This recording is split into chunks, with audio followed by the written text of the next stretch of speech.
Masyarakat perlu sedaya upaya untuk memanfaatkan kelebihan ketika bulan puasa. Pegawai Sains Pemakanan Farah Wahidah Rizali berkata, Ramadan bukan sahaja menyucikan rohani tetapi juga menjadi program kesihatan tahunan. Jelasnya waktu berbuka dan sahur adalah peluang untuk melatih disiplin makan, kawalan diri dan keseimbangan nutrisi. Masa sahur dan berbuka, elakkan kita daripada makan terlalu cepat ataupun bergelojoh. Cuba kunyah makanan kita perlahan-lahan sebab badan kita dia ambil masa lebih kurang 15 ke 20 minit untuk hantar isyarat kenyang dekat otak. Bila kita makan secara tenang, kita lagi mudah nak kawal jumlah pengambilan makanan kita. Tambahnya, jika perkara ini diabaikan setiap tahun, ia merugikan diri sendiri kerana peluang untuk membina sistem pemakanan yang baik terlepas begitu sahaja. Dalam perihal puasa ini, masyarakat jangan pelik atau terkejut jika berat badan tidak susut ketika bulan Ramadan. Farah Wahidah menjelaskan pengambilan makanan secara berlebihan ketika berbuka boleh mengurangkan kesan positif puasa terhadap kesihatan tubuh.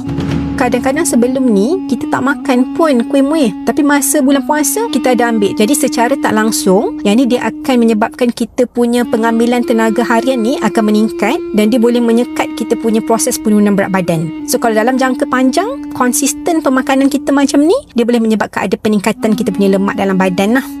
Tegasnya lagi, masih belum terlambat untuk masyarakat ubah gaya pemakanan ketika bulan yang mulia ini untuk tampil lebih sihat pada Syawal nanti. Bercakap mengenai sahur pula, silap memilih makanan ketika bersahur boleh beri kesan langsung kepada bekalan tenaga badan. Farah Wahidah menegaskan sahur yang unggul bukan soal kuantiti, tetapi keseimbangan nutrisi yang mampu menyokong kecergasan fizikal. Pemilihan makanan masa sahur yang boleh jejaskan prestasi fizikal kita adalah bila kita minum air kosong je. Kadang-kadang kan mungkin kita rushing kan, kita tak cukup tidur masa puasa. So kita ada masa kita minum air kosong je. Sebab badan kita dia perlukan glukosa sebenarnya sebagai sumber tenaga. Jadi kalau kita tak sahur, kita memang akan rasa letih, lesu, masa nak kerja kita susah nak fokus. Katanya menu pada waktu sahur tidak perlu rumit kerana matlamatnya untuk memastikan tubuh mendapat tenaga yang stabil sepanjang hari. Farah Wahidah menjelaskan perkara ini untuk memberi kesedaran kepada masyarakat bahawa Ramadan adalah bulan yang terbaik untuk melatih diri menjadi lebih sihat.